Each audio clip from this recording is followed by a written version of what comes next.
милая моя.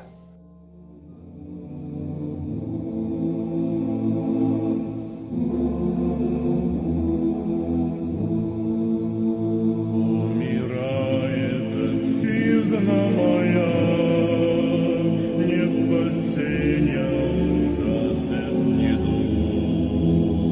Злую радость душе затая, смотрят недруги злобного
whole family had to work. Families could no longer rely on the father economically, and women and children began to work. Living and working in the city led to poverty, leaving families to live in cruel conditions on top of the poor working conditions. Life at home was not much better than working in the factory. The overcrowded living conditions were due to the inadequate areas for the rapid pace of arriving workers from the countryside.